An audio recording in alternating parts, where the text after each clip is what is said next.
this is Ayumu, this is Jay. And then basically, me and Jay just stare at each other. And then Jay said in Mandarin, 香港人, and I said in Cantonese, 香港人. And then we stopped talking.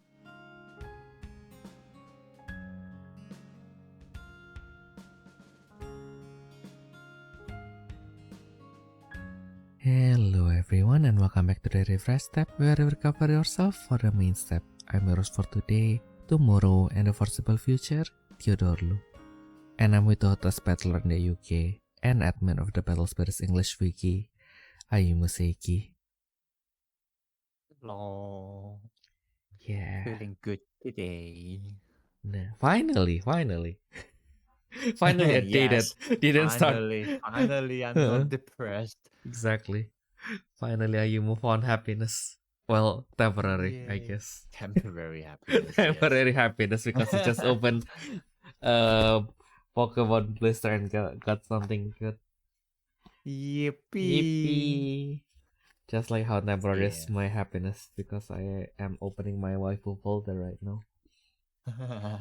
Yeah, so both me and my roommate pull like a Mega Venusaur EX each. No. So we got 2 Mega Venusaur EX. So tomorrow we just have to buy one more from someone, and then we can build a Venusaur deck. Nice. Yeah. Yippee indeed. Yippee. Yeah. To be fair though, I don't really think the deck is actually that good. Like, I suppose like a lot of people are still testing it out, but like it feels like a very fragile deck, so I'm not sure how well it's gonna work.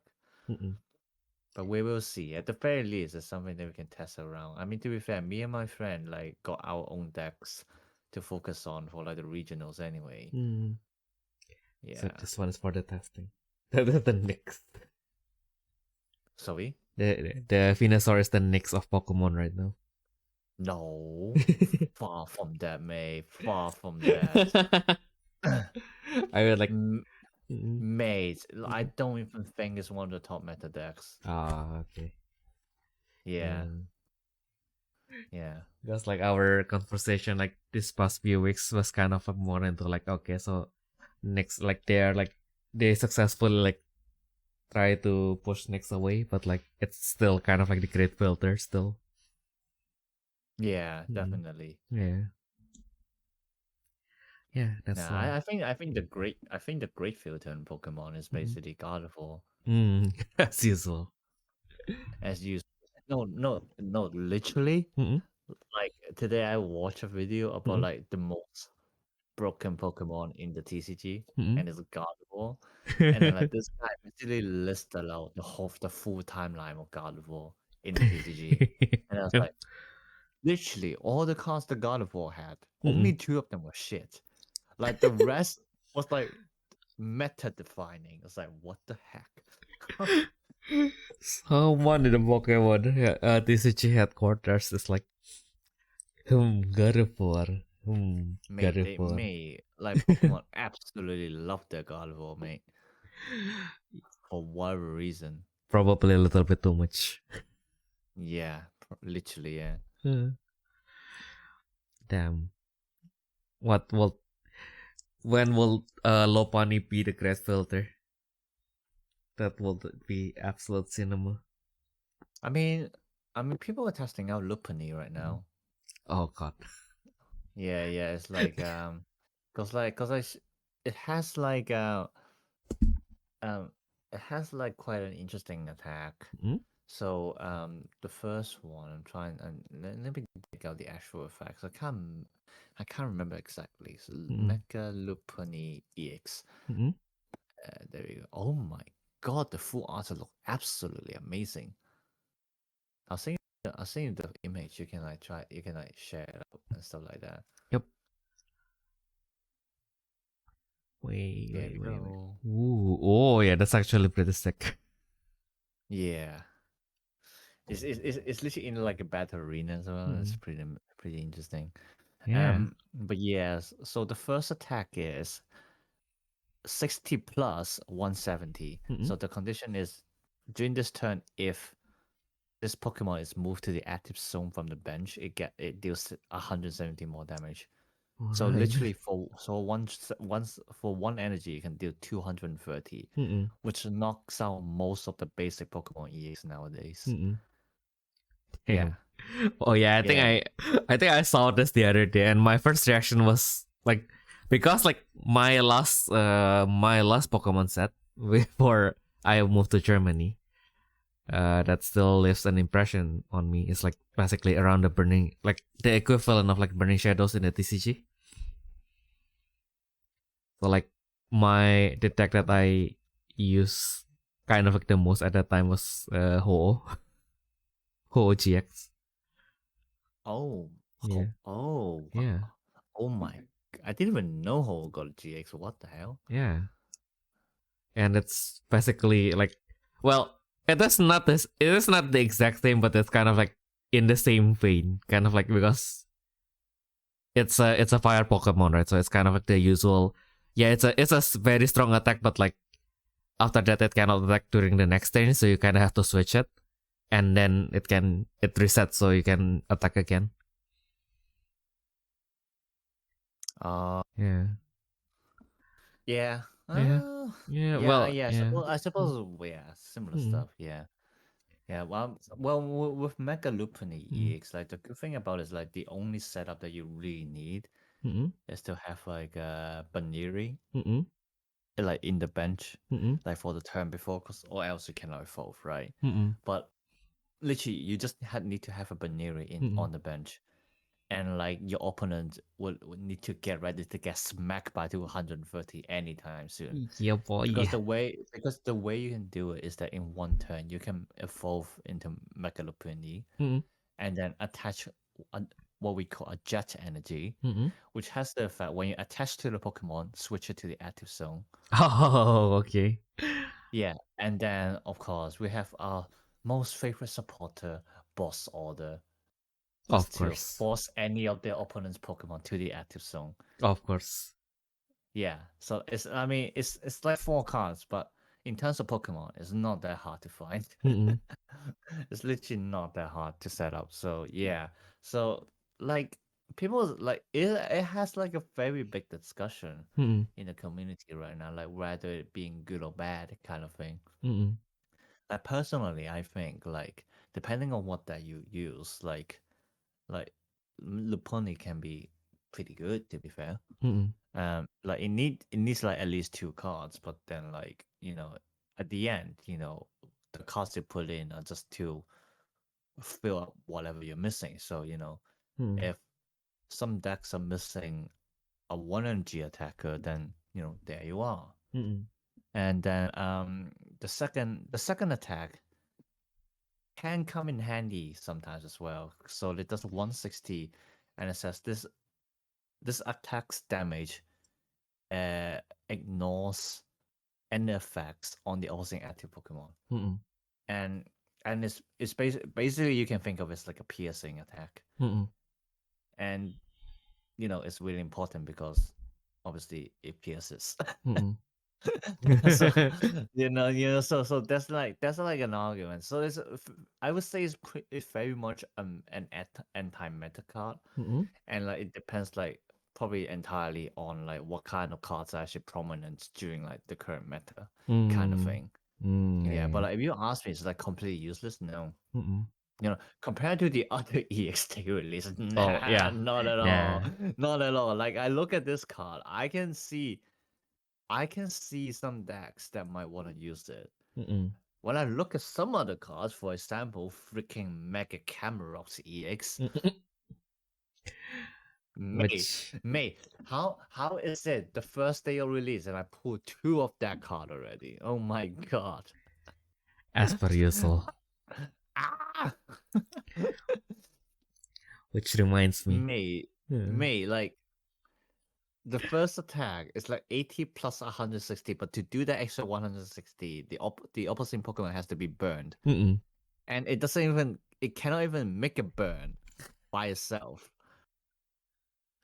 So it's like, man, how do you even do this? It's like it basically is like a lot of setup just to actually do that, and then The second attack is 280 for 4 energies, and you still have to discard 2 after that. Jesus. Nah, bruh. Not in the meta when literally the most prominent attackers are like over 300 HP. Mm-mm.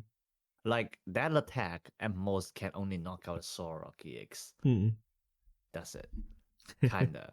I mean, at least that's on the top of my head right now. But like when I think about like the most prominent, like the meta decks right now, Mm-mm. you know, it's like, oh man, camera is just bad, mate. Like, Mm-mm. like I mean, if I have to give some good points about it, the only thing good about it is that like I would say it's pretty much another anti-meta Mm-mm. card. It's like it has to wait for a point where like maybe like a grass deck is like really really good. Yeah. Then maybe camera can see some play, but like I mean at this point the argument is that oh yeah Venusaur might be really really good, and my argument is like nah. Yeah. Just nah. It's It's like like grass cannon. it tries to be it's trying to be tanky, Mm-mm. but like I'm not gonna spoil the secret sauce, but I can tell you it can easily get knocked out by a single pricer. Mm-mm. Yeah. It's a grass cannon. It's no the deck is Mm-mm. the deck is practically a glass cannon, and it Mm-mm. needs like a high roll as well. It's kind of like the Mm-mm. Hydra deck, right? You Mm-mm. need the labyrinth, you need all those aberrations to get the core ramp, and then you do Mm-mm. a Hydra kind of thing like that. It's Mm-mm. the same with Venusaur because obviously it's a stage 2. Mm-mm. Yeah, I think I had to explain to you how the Venusaur deck work. Okay. It's just like so Venusaur itself can do quite some big damage, but like Mm-mm. the main good thing about it is that it can move around Mm-mm. um the grass energy however you want, Mm-mm. basically. Let me send out an image and share. And Okay. then like the attack is for 4 grass energy. The name's pretty funny. So jungle dump. Jungle It's like Dump. yeah, it's just 240 and heal 30 from itself. Why? Like it's not the worst. It's actually pretty okay to be Mm-mm. fair. Like same with Lopunny. Like it can Mm-mm. knock out a lot of like basic Pokemon Mm-mm. EX like in the current meta. Mm-mm. And yeah, like 240 is like perfect for Raging Bolt as well, which has Mm-mm. 240 HP. Mm-mm. Yeah, and but like Mm-mm. obviously it's a stage 2, so like how can you like get it out Mm-mm. quick? Mm-mm. And the answer is in the same set we got a stadium called Mm-mm. Forest of Forest of Fatality, Mm-mm. which basically says except for your first turn, you can evolve your grass Pokemon immediately. Mm-mm. Yeah, Mm. yeah. And then adding on to that, we have Meganium, Mm-mm. which has the ability to count each of your grass energy as 2. Mm-mm. So realistically, if you have Venusaur and Meganium, Mm-mm. you only need 2 grass energy to start attacking. Mm. And if you can high roll, you can do this as soon as second turn. Mm-mm. Yeah. And then Ah. yeah, and then like in terms of energy, like okay, how are you gonna charge it then? Well, we got the grass Ogerpon, my Mm-mm. favorite. Ah. So Which that's obviously has the why. ability yeah, which obviously has the ability to charge itself 1 grass energy every turn Mm-mm. while giving you a draw. So you just have to do that. Evolving your Venusaur, use its ability to move your grass energy around and you can start attacking. Mm-mm. You know. And 300 HP to be fair, it's like a really high HP. Mm-mm. And people are experimenting quite a bit actually. Mm-mm. Some try to put like in a card called Hero's Cape, Mm-mm. which is like which you can only put 1 copy. Mm-mm. Um, and it's basically the same concept as like Over Trigger and Vanguard. Mm-mm. Like there's like a type of card called Ace Spec, which you can Yep. use any one of them, but it's only at most 1 copy kind Mm-mm. of thing. And then what it does is add 100 HP to your Mm-mm. Pokemon. Mm. So like Venusaur can go up to 480, which Mm-mm. at that point, yeah, I suppose it can be pretty hard to deal with. Mm-mm. Um, like I think I think it really depends because like obviously there are also a lot of ways to get rid of like tool cards, Mm-mm. and then or just like try to hit some very big damage. Like the other thing is like the problem with the current meta is that most of the best decks are like control decks. Mm-mm. So they don't like obviously it matters to them a little bit, but like not a lot. That's like if you have like very high HP, because like it just means that just like because like they're still doing the same thing, you know. They maybe like move the damage around a little bit more differently, but then like you know, they're just doing the same kind of attack and stuff like that. And to be fair, sometimes it works even better for them because Venusaur gives off free price energy for being a mecha. so True. so yeah. So like it's a bit difficult to say if Venusaur will actually be good, and we have to say like we have to see like how the meta goes. Also, yeah, another thing is like this meta has a lot of aggro decks, and while you're pushing them a little bit to use a bit more of their resources, they can easily knock out this thing in one time. Yeah, like if they can plan for it, they can do it. So like, you know, that's another problem with it, which like, yeah, I would say make things a bit awkward. And to be fair, obviously, same with like a lot of the other card games. Like Pokemon is one of the games where Japan has the cards first. So we can look at the meta in Japan first, and Venusaur is basically not really anywhere to be seen. But then again, Japan is best of one, while in the West it's like best of three. So like it really depends on like how well the deck can do in best of three. Yeah. Okay, so what I'm understanding right now is basically Mega Evolution is a tag team GX, but like they kept their stages. As in like all tag team GX are basically like basic Pokemons, right? But this one, if it's stage 2, then stage 3. So basically, Mega Evolution is so for tag team GX, all of them are basic Pokemons, right? For like all the tag teams, yeah.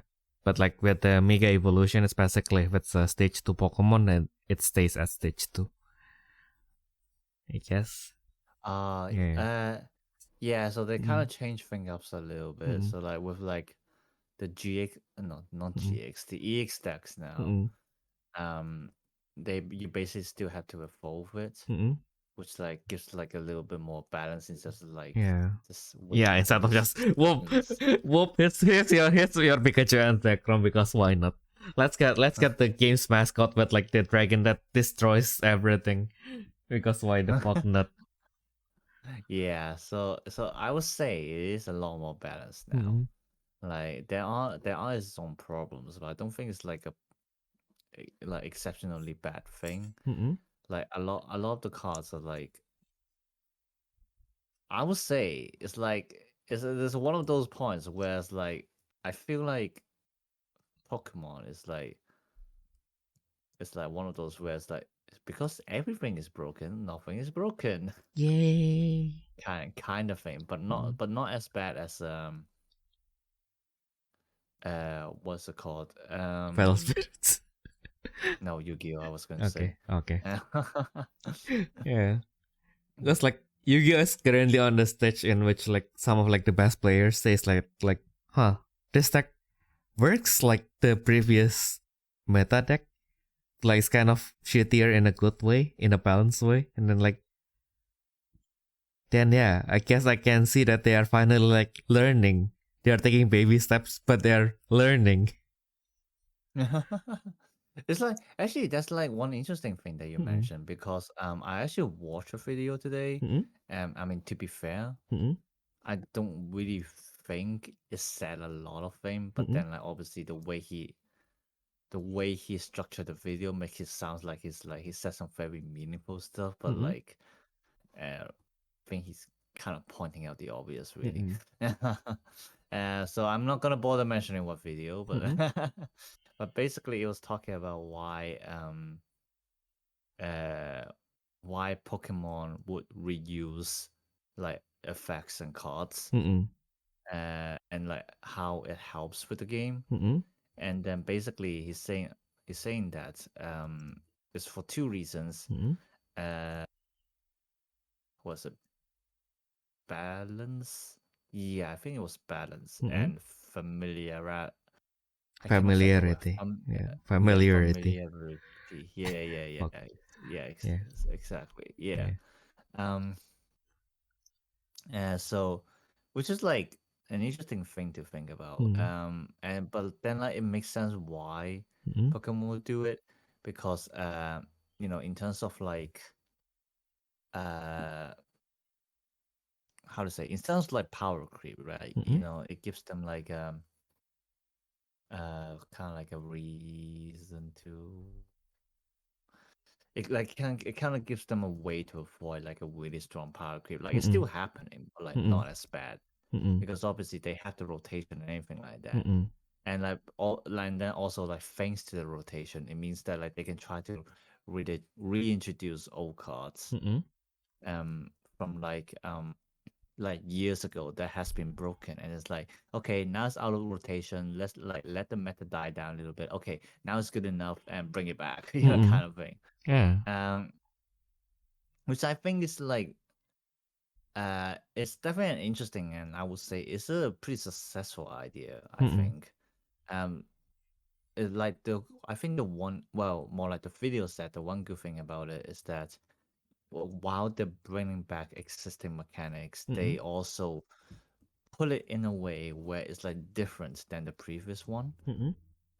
So for example, they can have like the exact same attack, but then like it would be like on a different Pokemon with like different energy cost, different ways of like achieving it, kind of thing.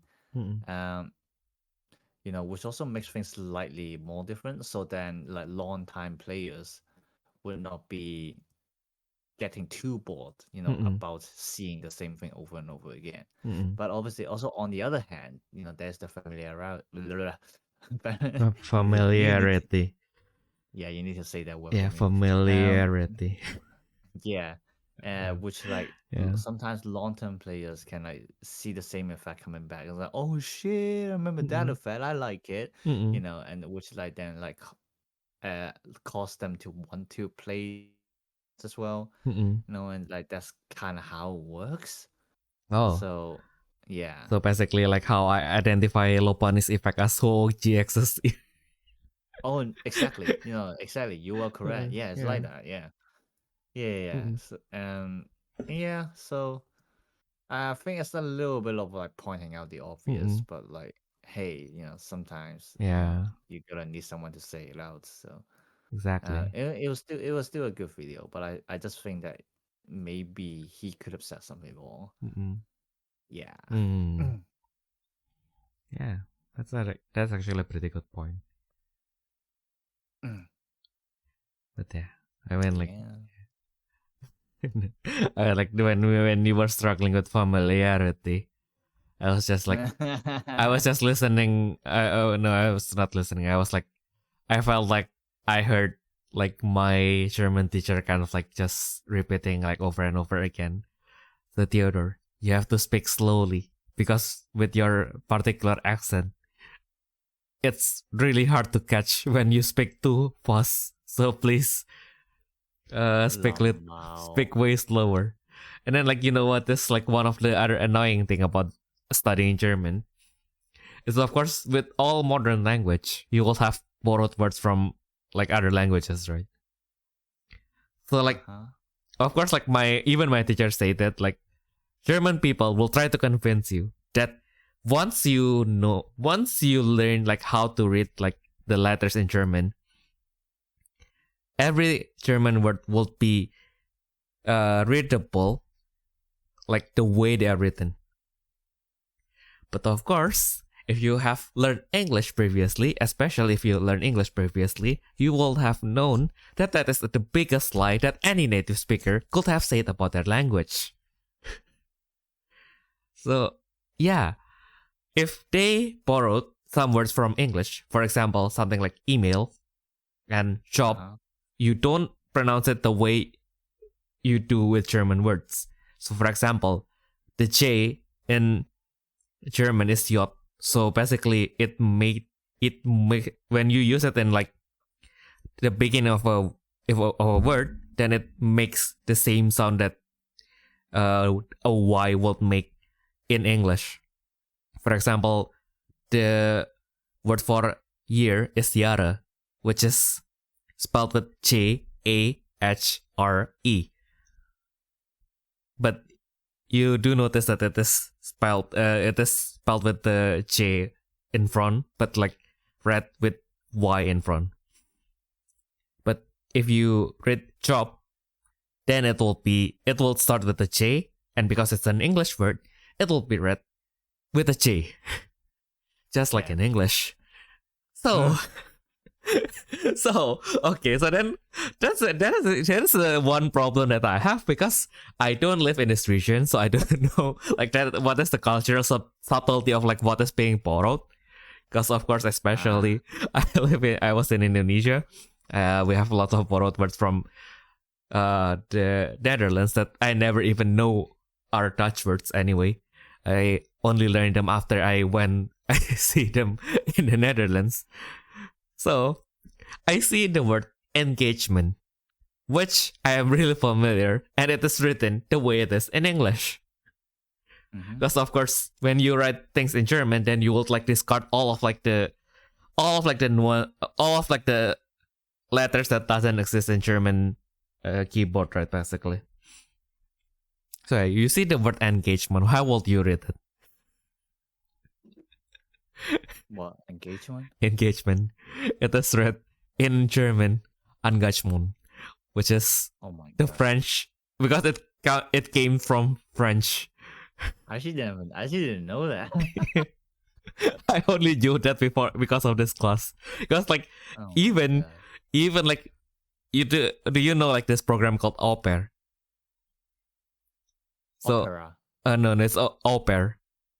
No. So I think like the French, it is French, so I think like it was supposed to be like au pair or something. So it is kind of like an international program in which you can stay in someone's in like a host family that has been vetted by an organization, kind of like a non-profit.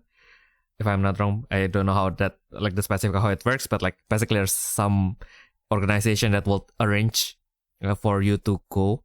Like you will be vetted, and then there will be a host family that will also be vetted. Then you can move to that country, and then you live with that host family, and then you'll basically be helping them with like daily tasks, like maybe taking care of their children, making breakfast, and then they will give you some amount of like allowances. Sometimes maybe you can even like they will even pay for your like language schools and everything. So like that can actually be kind of like an alternative for people who wants to travel the world, right? After they probably like finish high school and then they want to see the world a little bit, maybe before university. Yeah, so basically I have like the same reaction with you, because like I joined a German class, and then like of course like you have like all sorts of people. Like you have professionals, that now that came here to study in English, and then like okay, so now I'm stuck. I don't have a job, and I needed German better German to be able to get a job. You have some mothers that maybe wanted to improve, and then maybe some mothers that okay, so now financial situation is not good. I need to also be able to prove that I can speak good German, so I can get a job to support the family as a whole, kind of thing. Yeah. So like lots of reasons. Some of them are part of this program. So the au pair. So, but of course, because like I see the word, and I never question how it is supposed to be read, because I've been reading it the English way basically, which is au pair. Okay. Yeah. So so when the teacher like asked them like, so what are your jobs, and they answered au pair. I genuinely, just like you, thought that they were like opera singers, but like there are 3 people in that room out of like 18 people who have like the job of au pair. So I was like, No, wait. That sounds wrong. Yeah. That sounds wrong. I mean, like, there's no way, right? Because at first I assumed that also because Dusseldorf has like a pretty famous music school where all like the Chinese and Koreans go. Like if you see a Chinese student in Dusseldorf area, they will probably be studying engineering in University of Duisburg and Essen, or they are studying classical music in the Robert Schumann Hochschule. So yeah, which is why I was like, okay, so maybe they were like studying for an opera or some. They are like they work in an opera in some way, but like 3 people out of 18 people. That seems like a little bit too much. And then like, okay, and then she explained that so OPE is a French word for this program in which like youth can go to a certain country and then like stay with the host family. I was like, oh, you mean that word? Oh my god. I don't know why that took me so long. I have known that program for like a whole lot because like I only learned about that program after I am not eligible for that program anymore. Because I think like the limit was like 26 or something. So if you are like below 26 and you want to see the world a little bit, probably get a gateway to that country. Yeah, guess like au pair is something that you can look into. Usually the only downside is, well, not the downside, the restriction is like you basically have to speak the language of that country. Pretty much obviously. But like also like you will be living with a guest family, so like that will be like a really good opportunity to be learning that language because you will be forced to speak that language like every day. Yeah. Yeah. My hobby is in English. My job is in Indonesian. So I would appreciate if I can speak more German. And that is like the one of the funny thing. And then like what is the ungutch, but like the ungutch one is the one that like just fucks me up every time. Even though like the one that that kind of like fucks me more is kind of like because like like if you have a noun that has like multiple adjectives, that then you just sometimes you do like just combine the noun and the adjective basically. So something like project planning, which is Projektplanung. So they are like written as one whole word. That's why like you can have like a really, really, very long German word. Because basically if it's like kind of like an kind of like a word that describes the actual noun, then you basically just write all of them like together as a one word. So right, okay. Yeah. So basically a master thesis, which is Masterarbeit. So you just write the capital M and then Masterarbeit.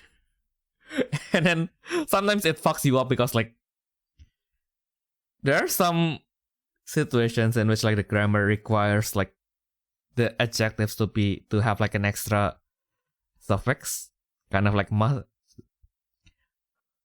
I don't have an example like right on top of my head.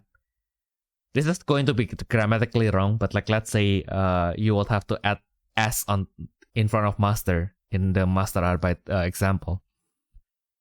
So you have to, it will be just there. So it's a master's Arbeit. So basically when you read it, you do have to put them, you have to space them apart, but they are written as like one word. And then you have to know yourself with experience whether it is Masterarbeit or Master's Arbeit or Master's Arbeit. because like after some time you will like know that okay, so this is probably like this noun, this is probably this verb, this is probably this adjective, so I have to kind of like chop them up in my head and then like say them one by one as if they are like separate words, although they are like one single word. Yeah, some of them like one of like the one that on top of my head that is pretty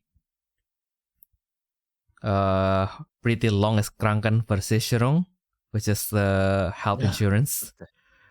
And then, and then because you do like repeat this over and over and over again, sometimes like you do confuse them for like other ones. Like I think like illness is Krankheit, but like a lot of my like classmates, when they see the word Krankheit, they don't see Krankheit but Krankenheit, because like Kranken is used like on all sorts of like health stuff, kind of like that is why like one of the common part of the meme, which is Krankenwagen, which is ambulance, and then Krankenversicherung, Krankenversicherung, and then like that the one that fucks me up is sometimes it's kind of like the Versicherung, like I am not sure whether I need to sound the C or not sometimes, because like sometimes it feels more natural if I don't read the C. Sometimes it made sense if I read the C. So sometimes you just have to use feeling. Like fuck those people who say that German can be read like the way it is written. Like it's not. It's never is. Not in any language. Especially I'm an Indonesian. Yeah, probably Chinese. Chinese is probably the only language in which fuck no. Fuck no, you don't read it the way it is written. Like how the fuck are you going to read that thing the way it is written? No.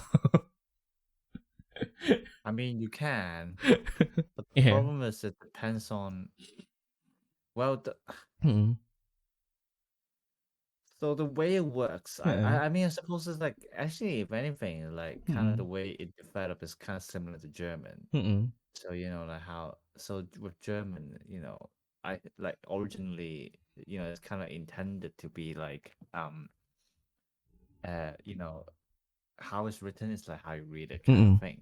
But obviously, with all like the foreign words that you mix in, that brew slowly becoming more and more, being like kind of like fade away, kind of cover up kind of thing. Yeah. It's the same with Chinese, really. Because like if you even learned a little bit of how Chinese words work, is that so every Chinese word, unless it's literally like the base word, so you can think of it this way, that it's like hiragana being used as a word and hiragana being used as sounds. So it's actually kind of the same in Chinese. Yeah. So like if you're not reading a base word, then like usually the word is a combination of like the sound and its actual meaning. So for example, duck in I'll say in Cantonese, like I'll talk about the problem later, but basically in Cantonese it says up. And we know it's pronounced as that way because part of the words is formed by a base word, which we pronounce as ga. Like, do you hear the similarity in there? Actually, I think that might not be the best example, but here we are. And then so the way the word duck is being written is that it has the sound word ga combined with the word for bird. So we know the word is about a bird and it's pronounced as up. That's kind of how we read it and kind of how we predict words that we haven't seen it before. And then just use it as kind of as a reference in that pronunciation. But the problem with Chinese is that when we say Chinese, like we're not. It's very broad, Is that man? Is that green man that walking out the room, like that did not narrow down anything, kind of thing. It's literally the case here because the problem with Chinese is that it's not one language. Yes. Like you can imagine is that it's more like because Spanish and Italian are very similar, so they decided to use the same written language, but they pronounce things differently. That's the problem with Chinese. Yeah, so technically Cantonese and Mandarin are indeed two different languages. Like they share the same writing system, but it's kind of like how Spanish and Italian share the same writing system. With an asterisk. And, always with an asterisk. Yeah. But like obviously we pronounce words differently. So, back to the same example with duck. Like it kind of follows the same system. So in Mandarin, duck is pronounced as ya, which obviously is different to Cantonese up, and then it's kind of partly because it's pronounced that way. It's because the base word, the sound that's referencing from is pronounced as jia. And yeah, so like it's still kind of follow the same system, but the problem is like we pronounce the words differently. And what it means is that like over time, especially when you try to lump in different languages from like the same Chinese, from like the Chinese ethnicity, you get the problem of like these rules starting to get ignored or like being kind of dumbed down in other ways, because like the language itself, like the spoken language, is being forced to adapt to the written language and vice versa.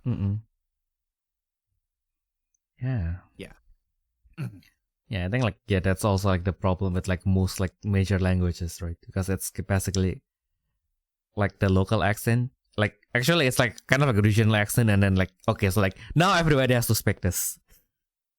Kind of like because like German, I think it was I forgot which state it came from, but like it is actually like the regional language of like this specific region, and the accent is called like the not the accent. Is it the accent or is it? Yeah, it's the accent called like the Hochdeutsch. You mean dialect? Dialect. Yeah, dialect. Yeah, I mean dialect. Yeah. Accent is different. Yeah. Yeah, so dialect means a variation of a language. Obviously, again, I'm dumbing down the explanations. Accent is more of the difference in the sound you produce. Yeah. As a person. Yeah. So it's a Hochdeutsch. So the dialect called Hochdeutsch. So it's German, but like a really specific kind of German. Exactly. Kind of thing. Okay. Yeah. For Indonesians, it's more of like it's all different languages. So like Javanese and Sundanese has like very different words. So actually, Indonesian we and Malaysians can understand each other because like Indonesian is literally Malay, but we make it bad. No, just kidding. After we take it, it evolves independently of the Malay language, which is why like it sounds really different. Also, like of course, like it is a regional language. Like the most common Malay accent that you will hear is from people from that region of Malaysia. Like the whole Malaysia is like part of like basically like the same region. I will say this, and I never been to East Malaysia, so I can be wrong.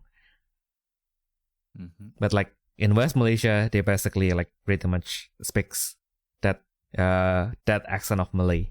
But like, of course, like Indonesia, every single like commercial activity is focused on Java.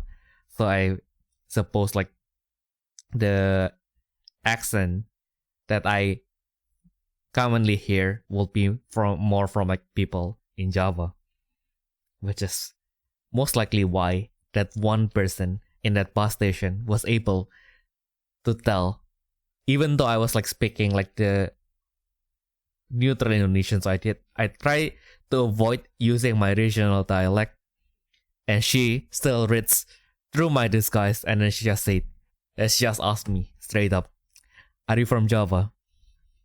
I was like, "Yes." Yes, I am.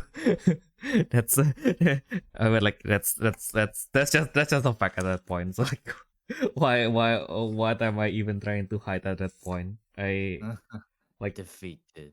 exactly. I tried to mask that, but like because like even my Japanese accent is not that thick, right? Because like although like I listen to my parents speaking and their accent is quite thick, and then I was like, huh, like how did this happen? Probably also because I moved to Jakarta for like 8 years, so that's probably why my accent has been way thin down. But also like yeah, in my house, like my mom tried to encourage me to like avoid like speaking in like the local accent. Also because Japanese, here's a bonus Japanese lesson. Because I only learned Japanese for 2 years, by the way, in elementary. But like Japanese basically has like 3 different levels. Like the highest level is the one that they used in the palace. So like you will probably never see this being used anywhere because like it's basically for palace communication. It's basically like the Royal British English. This is like Royal Japanese, literally. And then you have the next level, which is on the same level of like the polite English or like the Japanese Keigo, basically. Okay. But this is the formal English. But the formal Japanese is the one that is supposed to be like the minimum of like if you want to say that you can speak Japanese, you should be able to speak like the formal polite Japanese. Okay. Yeah. And then there's the lowest level, but the one that I can speak is the one that is basically like, yeah, this is basically for like peasants. Yeah, peasants. Yeah, literally. well, probably more like slangs and stuff. Yeah, no, it's not slangs. It's pretty much kind of like if you work with your hands, then you speak this language basically. Damn. Yeah. Okay then. So like I mean like of course like nowadays the society has changed. Like there's nothing wrong with working in your hands like in this day and age, but like back then when this distinction was made, like it's basically like made for like laborers and then like people who like work in like the slaves basically. Yeah, why do I even have to sugarcoat it? Like we all have that problem at some point. Yeah. Basically like the people who are uneducated basically. So basically being able to speak like the polite Japanese like is a proof that you have like a good social standing basically. Yeah. And then now it is the default language of Central Java, so it's basically like it's a way for them to say that the people in the East are like not real Japanese. Yeah. Nah, just kidding. I am a city guy, so like regardless I can't be part of like this generational beef because like of course with like big cities, like no matter what, like you will have like kind of like a melted kind of like a distorted version of like all the regional cultures anyway. Or like yeah, it's not I mean like no matter what I do, it will not represent of like what the rest of like the region has been doing basically, because like yeah, I mean like what you will then really listen to like other people probably from like the rural East Java speaking like 5 different language in one sitting, kind of like okay, so like because like you will speak like Indonesian, Javanese, Maduranese, English, Hokkien in like the same sentence sometimes. So like yeah. That happens with us in Hong Kong already. Yeah. Oh my god, that actually reminds me. It's really funny today. So like I was like just waiting for my roommate to get his lecture done, and then I'm gonna like wait for him when we go to grocery together and stuff like that. And then he was walking out with like one of his classmates, and he told me about his classmates before. He said he's from Hong Kong. So like, but then like but because my friend is like some of the whitest people you would ever see, so Okay. like he would not be able to differentiate if the Mm-mm. person can actually speak Cantonese or Mandarin. Mm-mm. Okay. So it's really funny. So basically, and then like he came over. I'm not gonna say a real name, Mm-mm. but and then like my roommate's like, oh, this is Ayumu, this is Jay, Mm-mm. Yeah. and then like, oh, he's from we are like both of you are from Hong Kong, Mm-mm. something like that, you know. And Yeah. then like and then basically, me and Jay just stare at each other, Mm-mm. and then Jay said in Mandarin, 香港人, Mm-mm. and I said in Cantonese, Mm. 香港人, and then we stopped talking.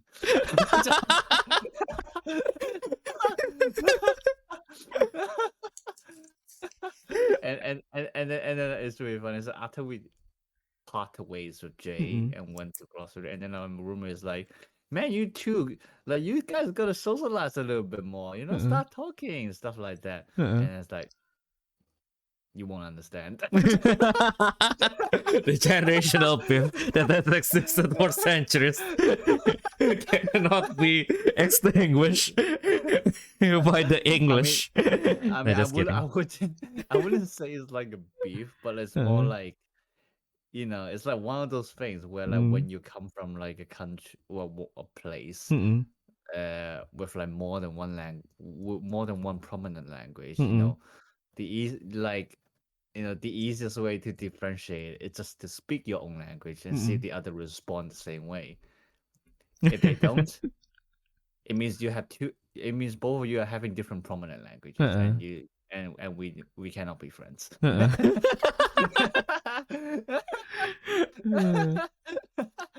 At least not in the way my roommate expects. Uh-uh. You know, because obviously, you know, there are different ways of like how you become friends, right? You Mm-mm. know, you either become friends, by having the same hobby, Mm-mm. or you become friends because you're from the same place. Mm-mm. So obviously, technically, me and Jay are from the same place, Mm-mm. but we're also not from the same place Mm-mm.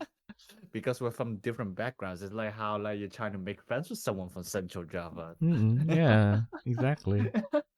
Yeah, but like I think like with my roommate wouldn't understand that because obviously with England, Mm-mm. actually no, he may understand if Mm-mm. one day he sees like a purely Irish or purely Welsh person. I don't Mm-mm. know, but like even then, you know, I mean, at this point, like Scottish, Welsh, and Irish, you know, they also know English anyway. Mm-mm. Yeah. So I suppose like they wouldn't really have this problem. Mm-mm. They will if it's about football. Probably. Sorry. They will have them if it's about football, isn't it? Yeah, maybe. Mm. Yeah. Oh yeah, maybe in terms of football. So like, Mm. hey, he was footballs too, and then I suppose like the two can go like Arsenal, Manchester United, and then just never talk again. Exactly. Absolute cinema indeed. Yeah, that kind of reminds me. Like, I was like, have you ever had like a surface level friendship in which like you never knew the person, but you met them so often that when you see them, you just can't help to but like say hello? Because like, I mean, isn't it the case for most guys anyway? Like, don't they like make a lot of jokes on like memes and stuff on the internet where like you see a guy for the first time, you see them on the second day, and you're your best bros kind of thing. Yeah, pretty much, yeah. Because it's like I think like, I am starting to develop like that kind of friendship with like this like the canteen lady of my language school. Because like I went there to buy coffee almost every day.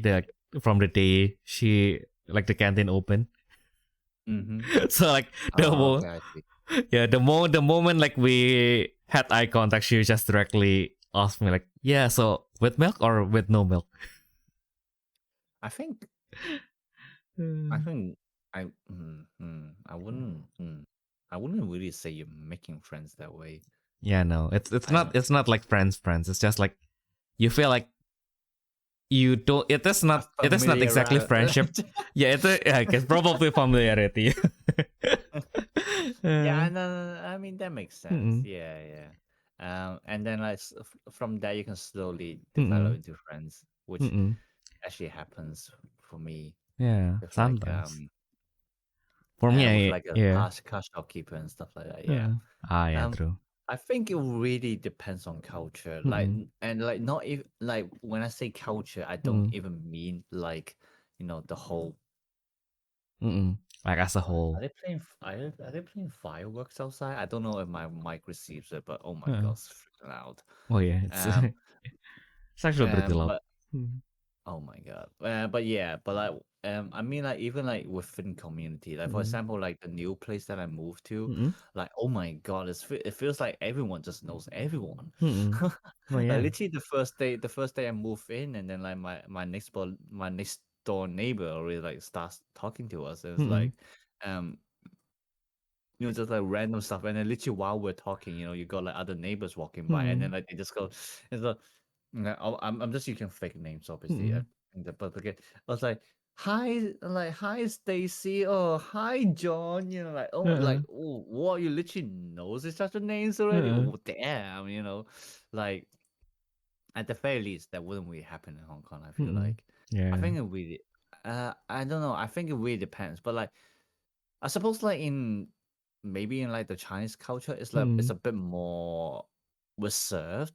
So like it's like kind of like so basically over here, people on like a first name basis, but then like in Hong Kong, it's like more all about surnames. It's like, oh, Miss Chan, oh, Mrs. Lee, you're out here for grocery again. Yeah. Like all that kind of stuff. Like this, they can still be really friendly with each other, but like there might be a case where like you ask them, do you actually know each other's names except for the surnames? And no. Kind of thing. Yeah. Yeah.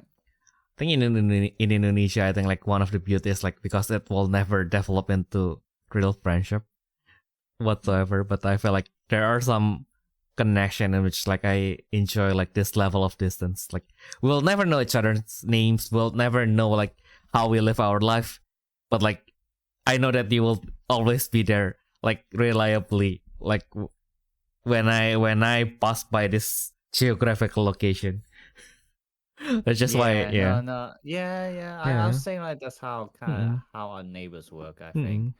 I mean, well, we haven't really got to the point where we be helping each other yet, but I feel Yeah. like when the time comes, like that will very likely happen. Yeah. Kind of thing. Yeah.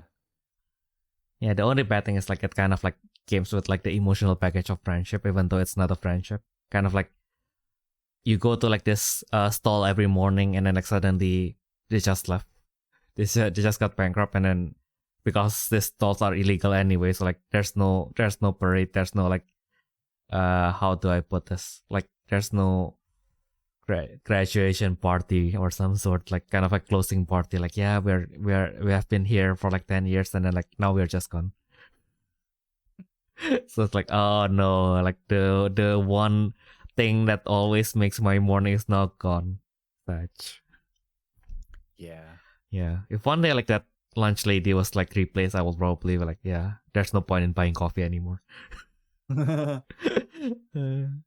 Cause like yeah, I think like there's some I mean like previously I felt like I almost developed that with one of like the security guard, and then like whenever he is not on duty, I was like, oh, why do I pass through this door? Like, just wanted to say hi to that guy. I felt like, yeah, felt like he deserved it. Like, yeah. I'm already Don't know. making a lot of banters with like my with like the receptionist at my dentistry. Yeah. It's like what was it? It's like there was this Mm-mm. one day I walk in, and then Mm-mm. like the receptionist like she was holding a mug Mm-mm. with like another person's face all Mm-mm. over it. And then I was like, that's a really interesting mug. And Mm-mm. then she literally pointed to the receptionist beside, oh yeah, that's her face. And I'm just like she gave it to me on Christmas or something like that. And then like, do you want one? And I was like, Uh-uh. I'll pass. And then she literally just said to the other receptionist, hey, you wanna make one for him? I was like, Uh-uh. no, don't stop putting words into my mouth. Uh-uh. Oh Yeah. my god. I need to But make then a I need to make a then mug of again, Amabia's face for yeah. you. Oh my god, that would be really hilarious.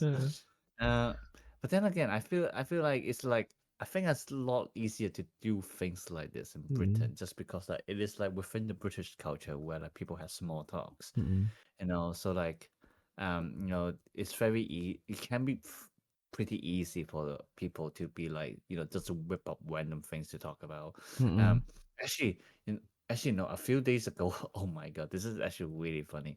Um, this like really famous. Yeah, I mean we talked about him before. The really famous British guy who talks about etiquettes. Um, oh my god, it's really funny. I go onto YouTube and then like there's literally one search result being British etiquette guy. William Hanson. There we go. Yeah, I saw one of his shorts, and then like he like talks about how like one of the etiquettes in small talks is that you never actually talk about yourself, and you cannot talk about any negative things. Which means if someone asks about you, how's your day, and even though you're dying like the next 2 days, you have to say yes, I'm fine.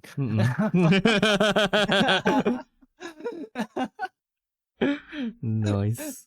Yeah. Yeah, it was like I think it's really funny. Um, and like like man, to be fair, I haven't really watched any of his stuff in depth, but like I do kind of find these things interesting, just like in like kind of like a cultural way.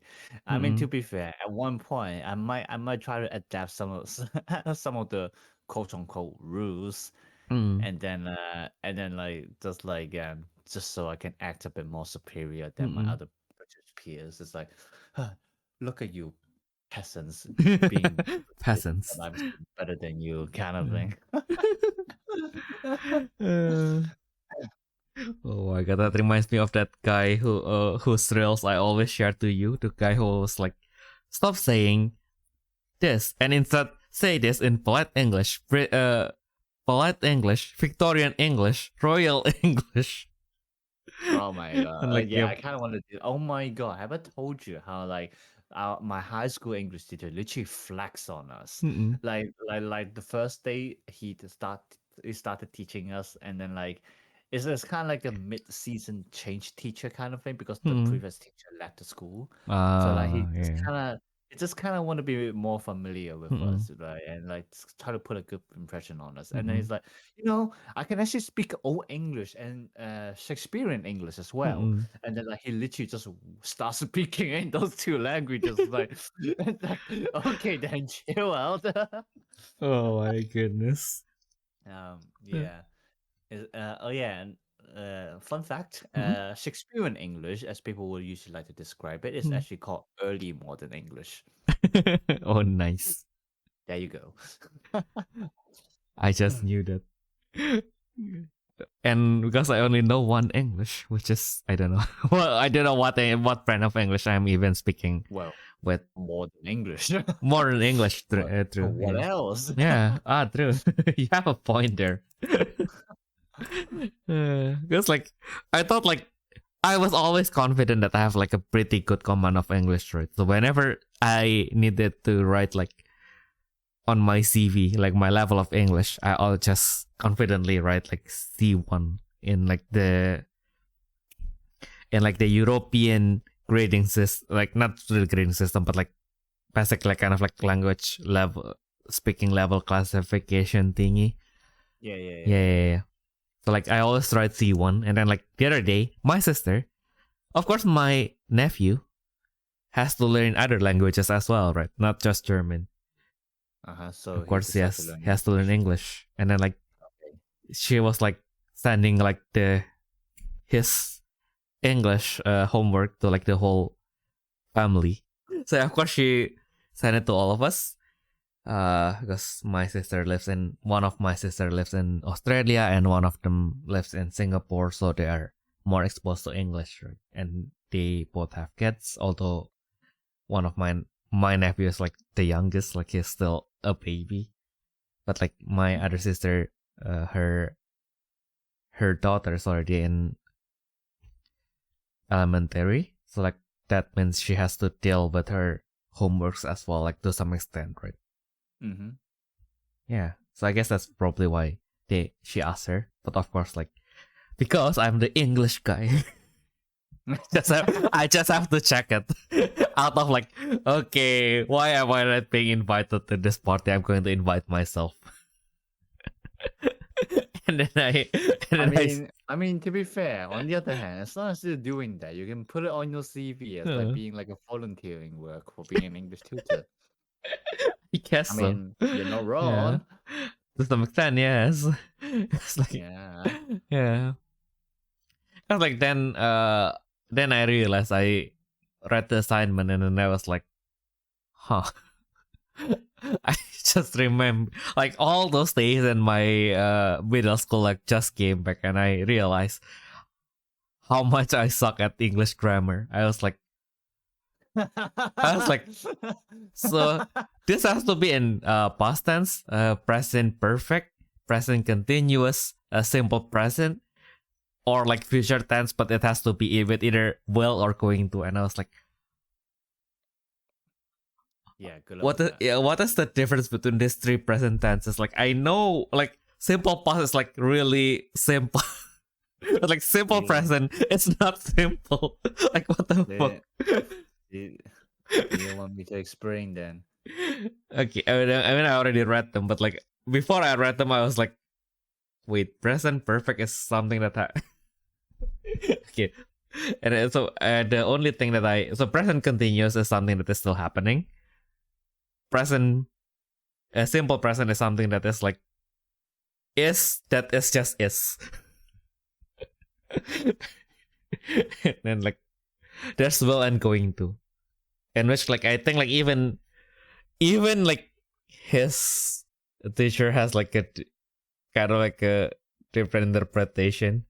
Kind of like I think like going to is something that is more definite, so something that has like a schedule, quote unquote, a schedule to happen, or something that you really have to do kind of thing. I'm going to ace this exam has more weight than I will ace this exam. Yeah. So going to is basically you're confirmed that you will be doing it. Will is more like kind of like a hopeful statement kind of thing. Yeah. Do you know why the perfect tense is called perfect? Because it's already done, it cannot be changed. Yes and no. Okay. Because like the word perfect doesn't mean perfect as in English. It's Latin. Of course that is. Yeah, which is like you were close actually, which is perfect passive participle of the verb perfectere to complete. Yeah. Yeah. Yeah, so that's why it's called perfect tense. I thought about that before. That's why I looked it up for a little bit. So that's other than the sneaky Latin as usual. Yeah, I mean, you got to remember that English is like half Germanic, half Latin, True. kind of thing. So it's like like you will have a lot of words that are based on Latin words. Yeah, and then I was like one of the thing that I struggle to kind of like memorize in German is like this thing called the so basically participle. In English it's participle because like you have participle 1 and participle 2. We just reviewed this earlier and I already forgot like what is their difference. I'll just hope that I mean like it will quote unquote appear in like the writing and like the speaking part, because like then you won't be considered mastering it at B2 level if you can kind of like use these concepts, I guess. But like yeah, I think like the participle 2 is something that I already use kind of like subconsciously now. And then like there's participle 1, and I thought like, yeah, why is this like, why do you have like all this? Because of course like there's also like the whenever you have like an other tenses, there's like I think like the English has this as well, kind of like one that is like according to the rules and the one that is like just different, kind of like from go to when to what is the verb 3 for go again? Wait, go when gone, right? Is it? What is the verb 2 for go? Go went gone. Yeah, go when gone. Yeah, so it's kind of like that. So like there are verbs that are like when they are used in past context, like they just have like way different like they can be like quote unquote like according to the rules, in which they will have like this set of rules, kind of like, okay, so you add en or ed, for example, and this verb is considered according to the rules if you can just add it, and then like it will be like the past version. But if you have to change it to like a whole other word, then it's considered not according to the rules. But this is part of the rules. So like, of course, there's a lot of words that are like kind of like that. I can't say it on the top of my head, but like probably one of the easiest example, like the low hanging fruit, is the to be, which is sign. Verb to be. The verb to be, which is sign. Wait, in which, no, sorry, what do you mean sign? Sign is the German for to be. Oh, right. Yeah. Okay. Because like, of course, like I mean, like even if you don't put in like other tenses, it's already way different from like depending on like which subject it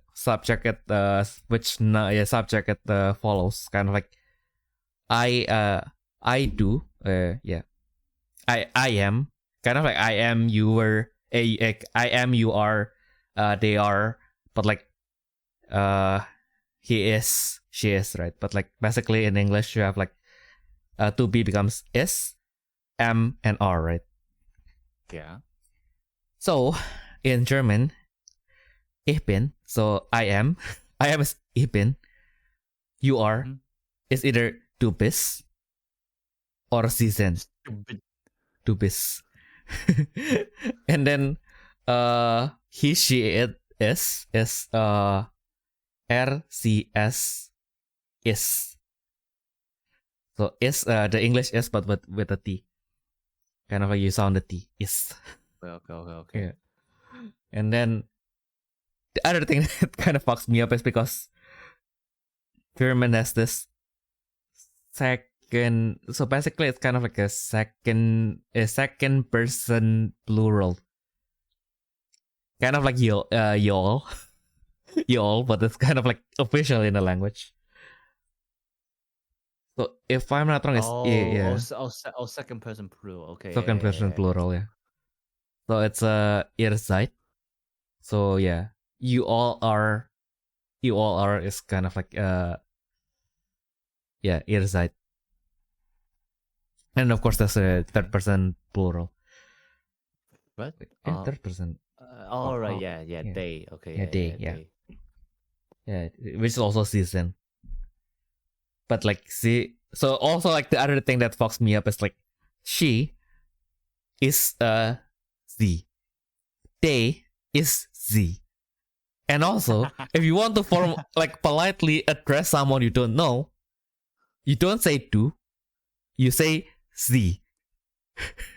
But if you write it down, if you want to address someone like politely, you write the C with a capital S. But both they and she is written with a lowercase s. But it will fuck you up even more if they're at the beginning of the sentence in which everything needs to be capitalized. Oh my god, that's actually funny. Oh my goodness. Yeah, I think like the one time I actually made that mistake is actually because the text was like talking about Angela Merkel, which is like the ex-chancellor of Germany. We don't talk about Angela Merkel anyway, but anymore. But like, yeah, basically that's the context. So it's someone that you will have to like use a polite tone with, right? And then like, the next like the basic like kind of like the complementary sentences has like it started with the Z at the beginning of the word, so I was like, is this a she or is it a you polite? It's like, oh what? I think like I thought it's like the you polite, and then like, no, this is like you don't talk directly to her, so it's a she. So I was like, oh my god, how am I supposed to know that? But kind of like that.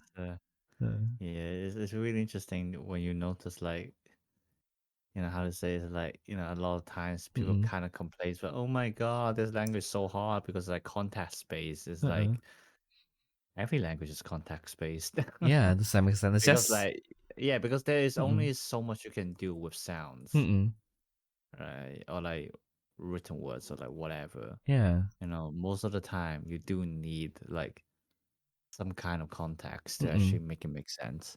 You know, it's not just Japanese. It's Yeah. not just German. You know, it happens with everything, even in English. Exactly. I mean, look at all the sarcasm that English can make. You're shit. Yeah. You're the shit. Exactly. Oh my god. Yeah, you really have to get that Tadashi Faku no Sukaikata. Oh my god, I've been following on this content creator. And, like he's British, and he's like always make all kinds of like British jokes kind of thing. Like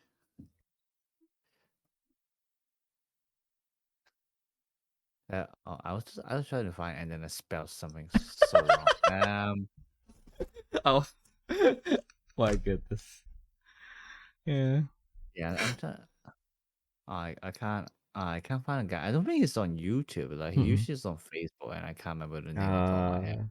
But like he was like talking about how like for British, whatever you say, I found it. It's called Freddie Allison, and then and his video is like it's like how to speak British. The first one, are you fucking crazy? You're right. And then are you healthy and well? You're right. Hello, you're right. Or something like that. I actually might be using the wrong accent, but like yeah. And it is not a problem. Like you're right, and it's a massive problem. Like, Yeah. you're right. It's like, and then like, and actually, you know, it's only after this video when that I realized you're not supposed to answer that, because like, you know, it's supposed to be just a greeting and not actually a question, which can like I finally makes sense for me. Why like when most of the time people tell me you're right, it's like, yeah, I'm doing fine. You and then like a lot of the time they just don't really respond because it's not supposed to be a question. Exactly. When like also I just realized like how like the Western kind of perception of like how Chinese people like greet each other is kind of like really aggressive, because it's just like, you are well. Oh yeah. No, literally. Pretty much, yeah. You are well. I don't care if you are not well. You are well. You're well, yeah. No, that is so true though. No, I still really like that video, and then of like how like we talk about greetings in like a Lunar New Year. It's like I wish you rich, so you better wish me rich as well. Oh my god. Yeah, I think like also like I think like when we say like certain language is a context based, I think it's more into like context heavy, right? Kind of like a less context heavy language usually kind of like bake into the rules that if you wanted to specify something kind of like a context, kind of like a time context of like or like person, then you kind of have to specify everything. But like in a context heavy language, usually you are not required to do that, because like culturally and then like because of that culturally the way it is used culturally usually kind of like requires you to kind of like get that context from somewhere else, kind of thing. I suppose. Yeah. Yeah, kind of like Japanese, right? Because like you normally when you actually speak Japanese, you don't use any subject because you are expected to know. Okay, like I'm speaking to you, so like when I'm saying like certain stuff, like you already know that we are only like there's only two of us, so like you should be able to tell like whether I'm talking about me or you or like other people. Yeah. Yeah. And if like, but I mean like even in Japanese sometimes like when you really specifically has to say something that when the context really matters, then actually it's still you can still use that. Like of course like you always use like watashi wa watashi wa something, but like sometimes you have to, and then like you can use that like watashi wa apa gitu. Yeah, and then obviously you got the tone as well. No, I'm just kidding. I don't think they actually have that. It's more like they're using the what do you call it? Conjunctions? Not really. It was like again, I haven't actually learned Japanese grammar properly, so I wouldn't know. But you know, like the wa and ga and wo and all those things, like they changed that to like pinpoint like which part of the sentence are they stressing on, right? Yeah. And wa and ga is basically like also like kind of like how do you want it to stress the situation? Yeah, basically, yeah. And yeah, actually, I don't know if it's like the same, but like in German, also like one of the other thing that I'm struggling with is prepositions. Prepositions. Yeah. Prepositions is always hard. Yeah. Like even I sometimes still struggle to actually remember. Like, do you use for or by or in? Yeah, no, exactly. And then like I thought like okay, so if I know like for and with and by and so on, like it will be fine. And then like I just realized that in the notes that my teacher gave me, there's the next page, and then it's like, oh my god, there's like 35 more. And then you kind of have to, because this is German, you kind of have to remember like which goes with which case, and then like some of them can work with two cases. So I was like, oh my god, how I was supposed to tell like which one is which? I think like dative is more into like who or some like, because like I think like the technique that my teacher used, but like I haven't really mastered it. Basically, you kind of have to make a question with the subject, and then like based on like how you are going to make the question, you can tell whether it's an accusative or a dative or a genitive. Yeah, and then of course you, as usual, you kind of have to know the gender as well, which will affect how the whole thing will be written. And yeah, my nightmare continues until this is all done. Yeah. Here's an interesting question for you then. So in English, what kind of transport do you use in, and what kind of transport do you use on? Oh my god. Transport on. Transport on. Well, that's actually a really good question. Like, when do we draw the line of, am I on a bicycle and I'm in a train? Or I might be on a train, or I might be in the plane. Fuck. But I think like it's all like on a plane, on a train. When do you use in for transportation? That fucked me up. Am I in a submarine or am I on a submarine? God damn it. Yeah, I think like I feel like I am in the level in which I never question on, I can use English comfortably to never question on how I am even using it in the first place.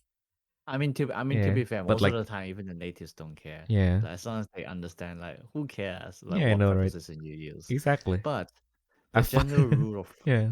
and let me tell you the answer then. Yeah. The general rule of thumb is that, first of all, you need to know if there's a roof on top of you.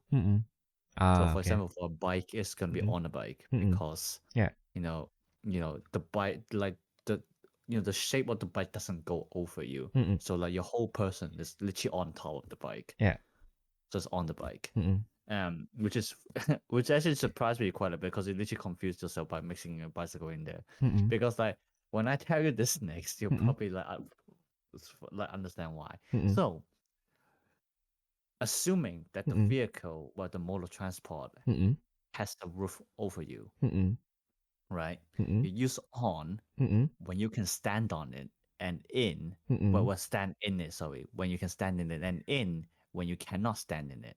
Okay. So if it's like a taxi or like a private car, you would say in Uh-uh. because you can't really stand straight up Mm-mm. in a car. Mm-mm. But for like trains, bus, and airplanes, they're gonna be on Mm-mm.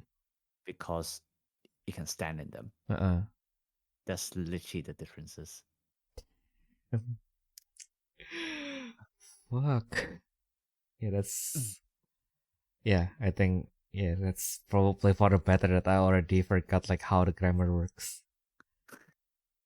Cause like Gonna love to confuse you while you're learning German. yay, now I have to relearn English. And then I was like, I had this other conversation with my in-law the other day, right? Like, it's like Indonesian people will try to convince you that Indonesian is easy because we don't have rules, all the pesky rules that like the Germans or the English have. Until you started like learning like actual academical Indonesian, and then like, how the fuck does this work? Yeah. Because like, I think yeah. and I think like also a lot of the times like it really depends on how you use the language. Like for Mm-mm. example, like from what like the impression I get from you is that for Mm-mm. Indonesian, Mm-mm. there are you cannot must follow some sort of grammar rules to Mm-mm. actually be recognized as being fluent in Indonesian, right? Mm-mm. But in terms of English, the thing with it is that like as long as that you can speak it and we can understand it, like Mm-mm. it's kind of whatever. Mm-mm. and Yeah. and I think when people say English is easy, this is kind of like what they mean. Mm-mm. It's like the fact that however you try to mix up the language, Mm-mm. you know, as long as you can speak it and others can understand it, Mm-mm. then you're fine, and that's Mm-mm. the easy part. Mm-mm. But if you try to talk about like technicalities, Mm-mm. in like the language itself, I would say that English is as hard as like any other languages Mm-mm. really. There are still a lot of like really hidden rules that you have to follow. There's a lot of exceptions. Mm-mm. There's a lot of Mm-mm. irregularities. Irregularities. Mm-mm. Yeah, yeah, yeah.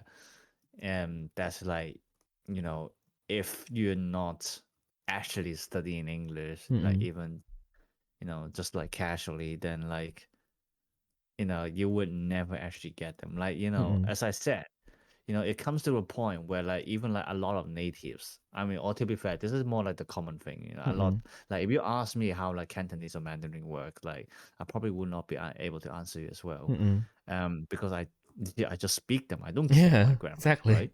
Yeah. It sounds right to me, and that's what Uh-uh. matters. and Exactly. and like it's the same with people who are native English language. They Mm-mm. don't really care. Like Mm-mm. besides the most basic rules, obviously, but like they don't really care if they Mm-mm. if the grammar's right or not, as long as Mm-mm. like the others understand. Mm-mm. I mean, have I told you like how there was this one other day where it's um like my roommates were like literally told me it's like, oh my god, I feel like you're gonna throw me off or something like that because Mm-mm. it loves messing with me. Mm-mm. And then like and it suddenly asked me, oh yeah, is throw a verb or an adjective? I was like, I was like, well, it's a verb. Uh-uh. Adjective means a description Uh-uh. before your noun. Uh-uh. And then I was like, oh, okay. Like, Mm-mm. I- yeah, like these things can happen. Mm-mm. I just find it really hilarious. And like you know what? I really love to give trick questions to Mm-mm. to my British friends sometimes. Like, oh, I think I've talked about this before. Um, So do you say I look forward to hear from you again, or I look forward to hearing from you again? Try to remember. I've said this before. I have this in my cover letter. How do I forget this? Look forward to hearing from you again. Yeah. Yeah. Why? I just use it. It sounds right. Yeah. Okay. Okay. So it's because normally when a verb is after the preposition to, you would add ing to the next verb, and sorry, what am I saying? No, the other way around. If you use the preposition to, then like the verb after it is always in its most basic form. Okay. But in the case of look forward to, it's because these three words look forward to is what we call a phrasal verb. Okay. Basically, it's a phrase that acts as a single verb. Okay. So now you're technically putting the sentence as a verb after another verb, which is why the verb after the phrase look forward to has to add ing to it. Oh my god. We have that. Yeah, I think yeah, I think now that you put it that way, I guess like Indonesian is basically on the same level of English. It's more that it's more on like it's less of like the role of it, but it's kind of like more into like the accent. And like it is probably like the hardest thing is probably get onto the level in which you can pronounce it and not get like haha you are like in either endearingly or like mockingly, like either way, but like people will probably still haha you're a foreigner trying to speak our language, how cute. Like there's a like usually the level up is usually from that level into like okay, so like this guy can actually speak Indonesian. But like yeah, and then there's like the inner intricacies, but like yeah, we don't have that much like that much structure. So the most of the grammar comes into like the word transformation, in which like one of my favorite example on is usually like the tofu and the knowing thing, right? Because like the what? Tofu. To know, yeah, tofu is a tahu. Oh. Yeah, tofu is tahu, and then to know is a tau. Okay. Yeah. Then so tau is a verb, which is to know, and then mengetahui is actually like the fuck what how. Yeah, don't think like it's functionally different, but it's different. And then you can use like the there's like mengetahui, so from tahu we have the mengetahui, diketahui, pengetahuan, ketahuan. I don't think ketahuan is actually like the formal Indonesian even. The pengetahuan actually the only one that I think like in that context changes the meaning. Like the other one's kind of like okay, so this is like the passive form. This one is kind of like used in another sentence, but like pengetahuan actually made that into a noun. But like not every single verb can be changed into a noun with the pe suffix and the an suffix, and then like yeah, sometimes like the suffix and the prefix can work differently. Sometimes you have a prefix that works on its own, and then you have some prefix that has to have a suffix, and then you have a suffix that can stand on its own as well. So like yeah, and then like they don't indicate anything. They just have this. They are usually taught in groups, so kind of like you suddenly are introduced to pe, di, me at the same time, and then like yeah, they are like functionally identical, and then like but they work for different verbs basically. Like they are functionally identical, but they work for different words. That's like yeah, how do you teach this kind of concept to like people who don't know Indonesian, like who don't learn Indonesian from like early, because like yeah, maybe they can just use Indonesian out from immersion. That's probably easier. But like if they wanted to read the rules, like unless you want to invest like the next 10 years of your life, I suggest you don't. just listen to the news and you'll eventually be able to speak decent. Why? That reminds me how like I just love messing my roommates with like language stuff. So like recently we were watching an anime called Gachi Akuta. Oh yeah. Yeah, Gachi Akuta. And like, do you know what it means? The name. Okay, so from that, I can infer some things, which is Gachi Akta, which is a serious actor, and then Gachi Akuta, which is basically a real evil something. Well, not really evil, but just bad. With the no, Akuta means trash. Ah, okay. So Gachi Akuta means legit trash. I see. Yeah, and and like and then basically, but like obviously, a lot of the times, or at least normally, people would translate, the series name, for example, Demon Slayer, Kimetsu no Yaiba, they will actually translate it into Demon Slayer, stuff like that. And then like, and then and then I asked my roommate, do you know why they didn't do that with Gachi Akata? And it's like, why? And I said, it's because the series name is written in katakana, which implies that it has a double meaning to it. And so normally, if the name is written in kanji, then yes, they would try to translate it because kanji usually tells you that it really only has one meaning to it, and it's the meaning that's being shown to you. But in this case, it's because specifically it's using katakana, so like that's why they chose not to translate it, because there might be a double meaning in it. And then his brain literally froze for like a whole minute. Why don't they title Gintama Silver Soul then?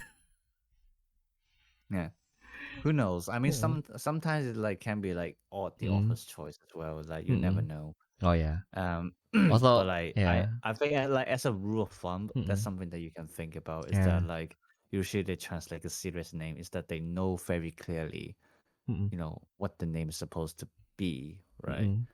And like sometimes they just don't because the author wants to, something like that. Yeah. Yeah, I mean like Gintama, you kind of you will do it a disservice if you translate the title, because it also coincides with the name of like the main character.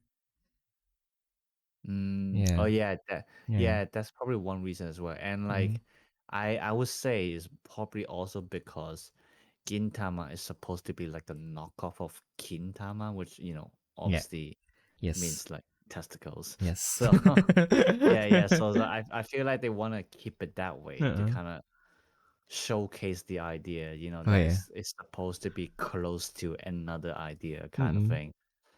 But you never know. But exactly. And you know the funniest part, which is this is going to be a spoiler for like 10 years or something anime that has like over 300 something episodes. Like I guess like and this is a one-off. This kind of like supposed to be like a one-off episode, but like nothing is really one-off in Gintama, because why the fuck not? But like that Gintama is basically kind of like a parody of like the Shonen Jump stuff, right? So like because it's part of Shonen Jump, yeah. It's part of Shonen Jump, but it was supposed to parody like the other Shonen Jump series, basically. Parody. Parody. Oh, parody. Parody, yeah. Okay. So yeah. So basically, to parody the parody, they made, I think like it's a cyborg called. So basically, the main character is Gintoki, right? Which is the silver something, because the Kian is silver, and then they made so his hair is also like silver hair, silver colored. And then basically one of like the scientist side character, he made an android called Kintoki, which is literally like golden. Yeah, which is golden. Yeah, so Kentucky, yeah, which is also I think I think I accidentally skipped that episode because like I have like too many, and then like sometimes I just click the wrong one, and then like fuck it, it's kind of episodic anyway. So I mean like also because it's episodic, I never realize whenever I accidentally skip an episode. So like yeah, so of course like because the Kintoki was out, I think like they also actually kind of like one of like the thing that Kintoki says like, oh no, oh fuck no, we are not going to change the show's name to Kintamon. Not on my watch, not on my fucking watch. God, I love it. I know, right? Yeah, Kintama is a masterpiece. Even though in the end they basically like they became the very thing that they swore to destroy. It became an actual Shonen Jump series. Cause like the last arc of Gintama is actually like really serious. That's like I heard. I was like that, I was like, what the fuck? And this is so badass. It's like, oh my god, they have become the very thing that they swore to destroy. They have become the badass Shonen Jump series.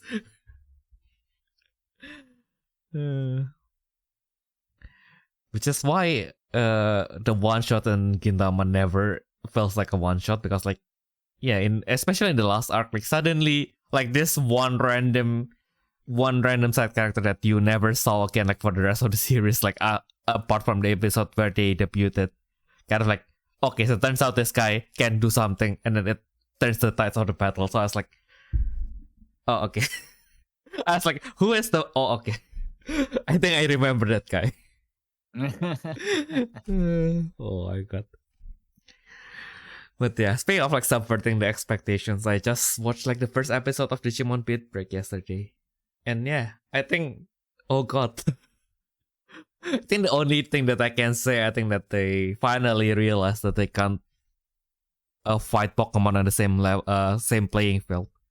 I think they are trying to cater to the now growing older generation of like Digimon fans, making it a little bit, making it a little bit darker, quote unquote. But yeah, I guess that's also the strategy that they're going with Battle Spirits right now. So we'll see. Because like I think like the strength of Pokemon is like because it kind of like monopolizes the children cartoon market. It's like you would always be able to find like fresh new players for Pokemon. So like, yeah, I don't know. I mean, like, of course, as an older fan, you see a more mature Digimon, you will welcome that with open arms, right? But like, if you look at it from like a sustainability perspective, like, yeah, if they continue with this, like one day, this cycle of like, oh no, Digimon is not popular, and then Digimon is popular again, and Digimon is not popular, and Digimon is popular again, will continue. Yeah. Probably, I don't know. But I mean, like, I think like they basically kind of like hit the jackpot right now, because they not only they have the new anime, they also have the new game, the Digimon Time Strangers. And I haven't played it because I tried to play Hacker's Memory, the Cyber Slot. And then I I kind of have to put it off. I feel like, okay, so I understand now how like the things that get better with gaming is not just like the graphics, but also like how you interact with the UI. And then I feel like, okay, so this feels like a PS3, like a game from like 10 years ago. So yeah, I haven't went back to it. At all. What else? Why did I play? I don't really know about the reception of Beat Break, but I personally really like it. Okay. Yeah. Yeah. Hopefully, I mean, like, at least the first episode. That's also like a problem, right? Like, the pilot can be really strong, but Digimon, typically speaking, when they are well cooked, they will have like 50, 50 something episodes. So that's where the cracks might show. I mean, like, I suppose like Ghost Game got cancelled in the end because, like, yeah, Ghost Game, I feel like cancelled at the end. Yeah, because like I mean, like, it feels like they needed kind of like at least 10 more episodes to kind of like wrap things up, and then suddenly things just wraps up. Like, I legit that's what you mean. Okay, yeah, okay, because like the second to last episode, I legit was like really excited. Like, oh, I saw the episode and I was like, oh, this is so cool. And then I'd say to my friend, like, yeah, this is so cool. I wonder like what will happen next. And then like my friend just flat out said like, bro, I hate to break this to you, but like the show will end in 2 weeks. I was like, what? What do you mean? They finally get to the digital world. This is not possible. No. So yeah. But you know what's possible?